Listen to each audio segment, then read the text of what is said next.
Experts આપણને એવું કહે છે કે આપણી દર મહિને આપણે જે આવક ઘરે લઈ જઈએ ને એ આવકના 30% સુધી આપણે ઇન્વેસ્ટ કરવા જોઈએ, સેવ કરવા જોઈએ ને એ જરૂરી પણ છે. કારણ કે અગર જો આપણી આવક બંધ થઈ ગઈ તો આ ઇન્વેસ્ટમેન્ટ આપણને હેલ્પ કરશે. ફક્ત ઇમરજન્સી ફંડ્સમાં નહીં પણ આવી રીતે ઇન્વેસ્ટમેન્ટ કરીને આપણે પૈસા ભેગા કર્યા હોય તો પેસિવ ઇન્કમ પણ આપણે જનરેટ કરી શકીએ કે પછી ફ્યુચરમાં આપણે કોઈ ખર્ચા કરવા છે, પેન્શન પ્લાનિંગ કરવું છે, રિટાયરમેન્ટ પછીની આપણે કોઈ પ્લાનિંગ કરવી છે, એમાં પણ આ ઇન્વેસ્ટમેન્ટ આપણને હેલ્પ કરી શકે. તો હું તો કોઈ ફાઇનાન્શિયલ એક્સપર્ટ છું નહીં, પણ સાચું કહું દર મહિને હું બી 30-35% મારી આવકના ઇન્વેસ્ટ કરું છું. ને જો તમે જાણવા માંગતા હોય કે હું ક્યાં કરું છું તો આ વિડીયો જોઈ લો. યુ આર વોચિંગ સાચું કહું. મારું નામ છે ગુંજ ઠક્કર અને એક બહુ જ ફેમસ માણસે એક બહુ જ ઇમ્પોર્ટન્ટ વાત કીધી હતી. આપણું કામ બંધ થઈ જાય પણ આપણી આવક ક્યારે બંધ ના થવી જોઈએ. સૌથી પહેલા આ મારા ઇન્વેસ્ટમેન્ટની વાત કરું ને એ પહેલા એક વસ્તુ ક્લિયર કરવા માંગુ છું. આ મારા મેન્યુઅલ ઇન્વેસ્ટમેન્ટની વાત છે, મારી ઇન્સ્યોરન્સ પોલિસીની વાત હું નથી કરવાનો આ વિડીયોમાં. અને ઇન્સ્યોરન્સ પોલિસીમાં ક્યાં ક્યાં હું ઇન્વેસ્ટ કરું છું એ જાણવું હોય તો મને કમેન્ટમાં જણાવજો. એના ઉપર એક આખો વિડીયો બની શકે એમ છે.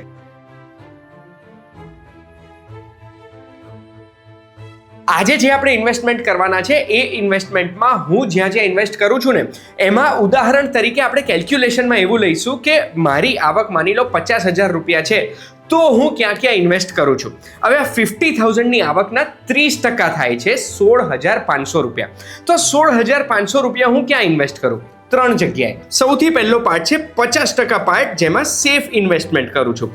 આ સેફ ઇન્વેસ્ટમેન્ટમાં 50% એટલે લગભગ દર મહિને 8,500 રૂપિયાનું ઇન્વેસ્ટમેન્ટ થાય છે. પછી આવે છે 30% પાર્ટ, જે મોડરેટ રિસ્કી ઇન્વેસ્ટમેન્ટ છે. આ મોડરેટ રિસ્કવાળા ઇન્વેસ્ટમેન્ટની અમાઉન્ટ દર મહિને આવે છે 5,000 રૂપિયા. અને પછી છેલ્લા 20% આવે છે એ રિસ્કી ઇન્વેસ્ટમેન્ટમાં આવે છે. એટલે દર મહિને 3,500 રૂપિયા રિસ્કી ઇન્વેસ્ટમેન્ટમાં હું ઇન્વેસ્ટ કરું છું. હવે એક પછી એક હું તમને ત્રણેય ઇન્વેસ્ટમેન્ટ વિશે કહેવાનો છું. પણ આમાં એક વસ્તુ ઇમ્પોર્ટન્ટ છે.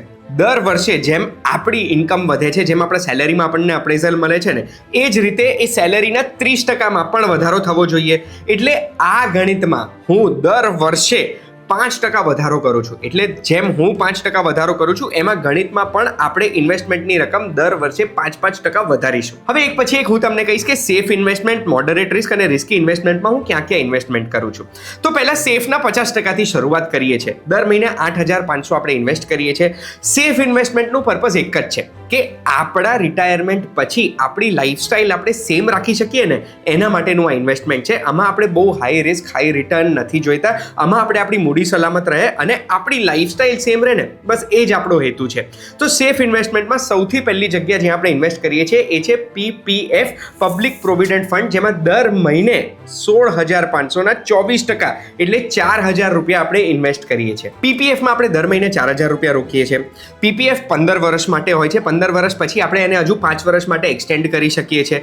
અને આ આપણને ટેક્સ ફ્રી ઇન્કમ આપે છે. 7.1%નો ઇન્ટરેસ્ટ રેટ આપણને PPFમાં મળે છે.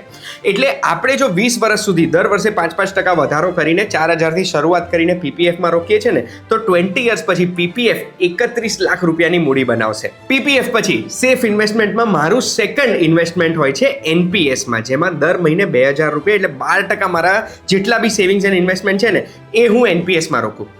NPSમાં આપણે હિસ્ટોરિક રિટર્ન્સ જોઈએ ને તો NPSની શરૂઆત થઈ ત્યારથી અત્યાર સુધી આશરે દર વર્ષે 12.86% રિટર્ન્સ મળે છે, જેમાં અગ્રેસિવ પ્લાનમાં કોઈ આગળ જાય છે.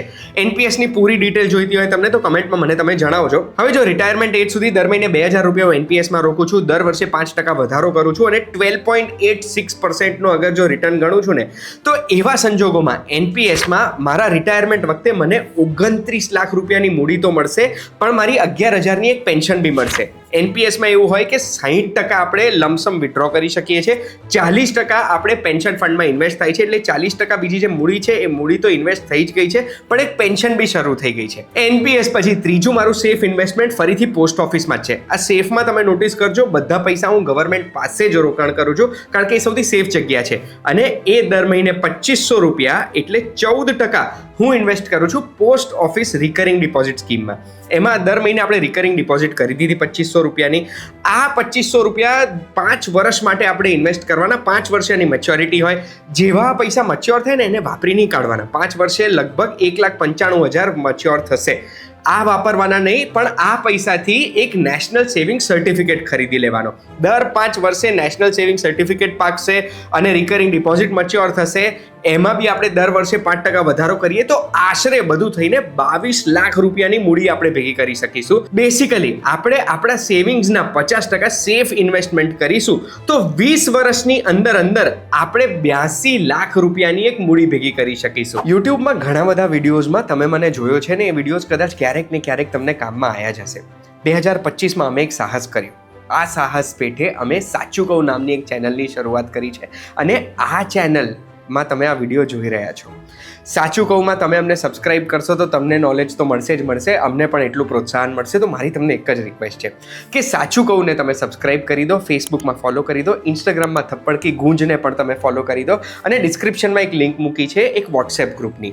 એ વોટ્સએપ ગ્રુપને તમે ફોલો કરશો તો મારા દરેક વિડીયો તમને એક જ જગ્યાએ જોવા મળશે. એની લિંક તમારા સુધી આવી જશે, જેનાથી એક પણ વિડીયો તમારાથી મિસ નહીં થાય.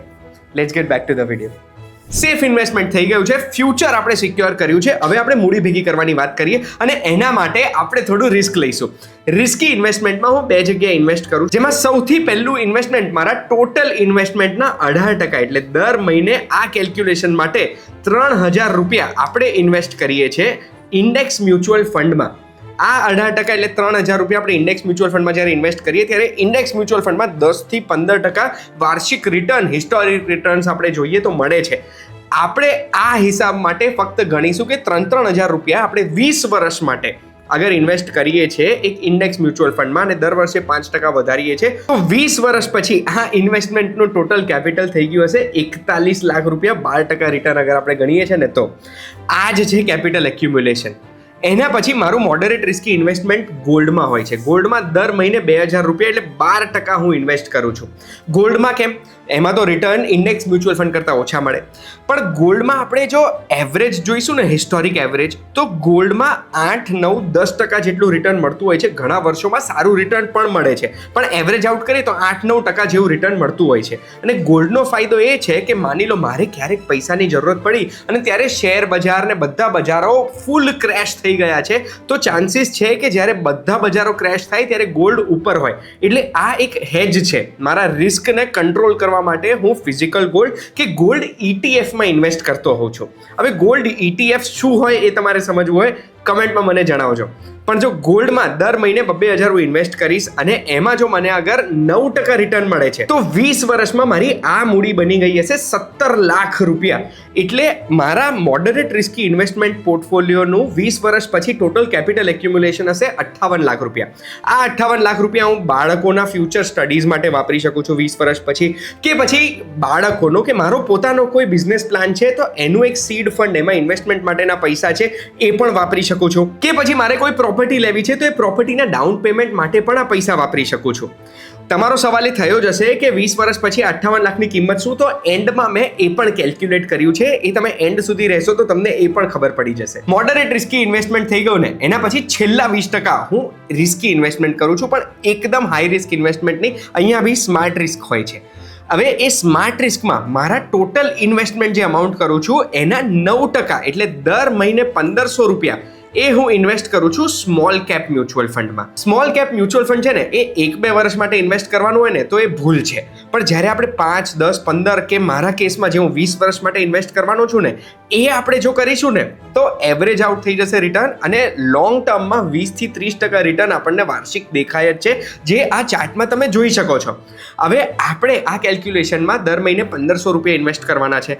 આ 1500 રૂપિયા આપણે દર વર્ષે વધારીશું, એટલે 5% વધારો કરીશું. તો 20 વર્ષ માટે આપણે જો આ રીતે ઇન્વેસ્ટમેન્ટ કરીએ છીએ ડિસિપ્લિનથી, તો એવા સંજોગોમાં આપણા આ 1500નું ઇન્વેસ્ટમેન્ટ 20% રિટર્ને 20 વર્ષે ટોટલ મૂડી ભેગી કરી શકે છે 58,50,000 રૂપિયાની. અને આપણા ઇન્વેસ્ટમેન્ટના છેલ્લા 2000 રૂપિયા એટલે આશરે 11% જે આપણા ઇન્વેસ્ટમેન્ટ છે એ હું ઇન્વેસ્ટ કરું છું મિડ કેપ મ્યુચ્યુઅલ ફંડમાં.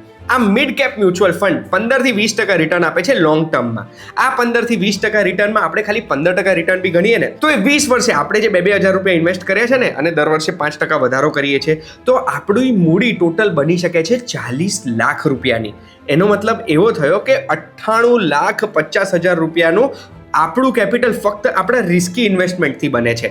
બેસિકલી એટલે જ આપણે રિસ્ક લઈએ છીએ કે લાગ્યો તો તીર નહીં તો તુક્કો.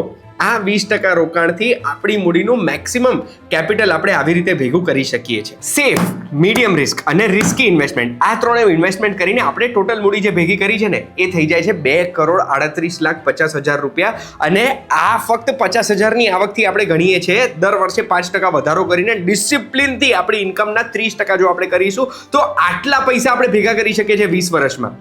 કેલ્ક્યુલેશનમાં તમને હજુ પણ ડીપમાં કંઈ સમજવું હોય તો કમેન્ટમાં મને જણાવજો. પણ હવે સૌથી મોટો પ્રશ્ન તમારો એ જ હશે કે યાર 20 વર્ષ પછી 2,38,00,000ની કિંમત શું? તો એ પણ મેં ગણી લીધું છે. ઇન્ફ્લેશન કેલ્ક્યુલેટરમાં મેં જોયું કે અગર દર વર્ષે 7% ફુગાવો વધે છે, મોંઘવારી વધે છે, ઇન્ફ્લેશન વધે છે, તો એવા સંજોગોમાં 2,38,00,000ની કિંમત 20 વર્ષ પછી જે હશે એ આજની કિંમત પ્રમાણે 62 લાખ રૂપિયા છે. એટલે આજના 62 લાખ 20 વર્ષ પછીના 2,38,00,000. અને આજે તમે ઇમેજિન કરો કે આજે ને આજે તમારી જોડે 62 લાખ રૂપિયા હોય તો તમે શું શું કરી શકો. આ વિડીયોનું ગણિત જો તમને ગમ્યું હોય, આવા જ ગણિત જો તમારે જાણવા હોય ને દુનિયાભરની બહુ જ બધી અલગ અલગ ઇન્ફોર્મેશન જોઈતી હોય તો યાર સબસ્ક્રાઇબ બટન દબાઈ દેજો. ફરી નહીં કહું.